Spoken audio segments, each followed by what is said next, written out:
Hey, it's MJ from Selling the ATL Studios, and thank you for joining this series again. Today we're going to talk about the first of the sales killers, not because it's the most important, just because it's the one I'm going to talk about first.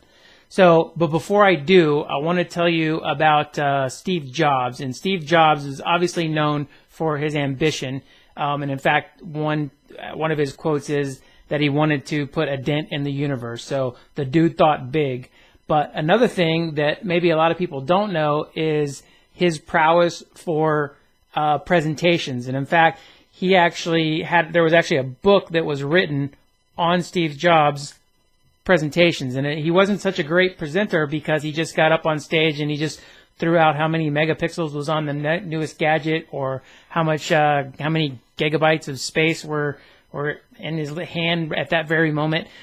He did it because he was great at storytelling, and that's why he was great at presenting. So the first sales killer that will typically happen is the failure to tell the story of your home to prospective buyers, and a lot of people miss that. So what are the three things that you can do to better tell the story of your home? The first is professional photographs.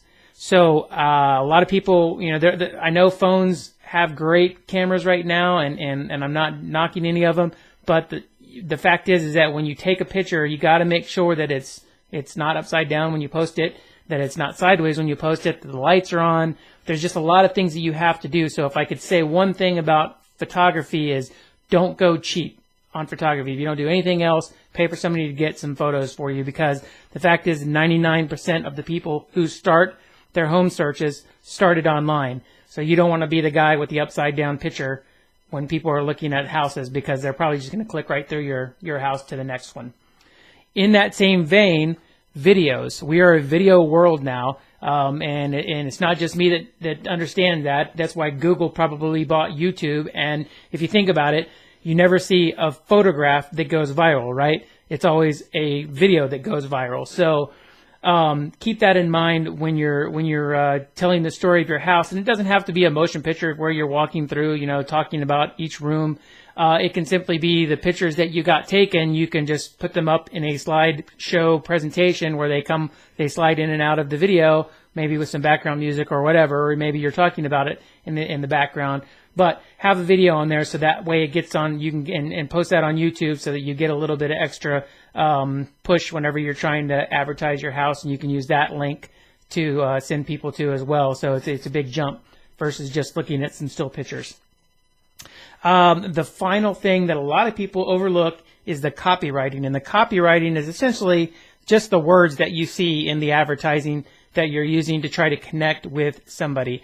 A lot of people make the mistake of just simply typing out the benefits and the features of the house. So it's got 3 bedrooms, 2 baths, granite countertop kitchen, whatever. So they just stop there versus actually telling a story that actually hits an emotional point of somebody's life. So for instance, if you have a back deck that overlooks a wooded area that you have behind you, you could say, instead of saying you have a back deck, you could say that you'll love sitting on the back deck after a hard day's at work, looking out over your wooded lot while barbecuing and cooking hamburgers on the grill.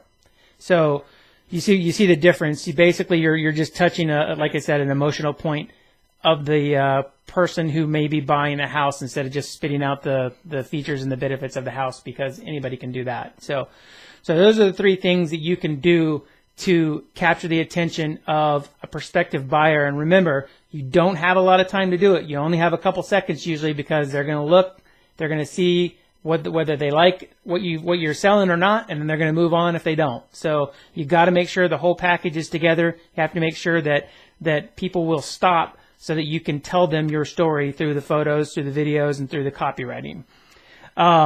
Next email, we're going to talk about Sales Killer 2, but in the meantime, if you look at the email that I sent you this video on, I put a link in there to probably one of the best commencement addresses that I've ever seen given to a graduating class, and it was by the great Steve Jobs.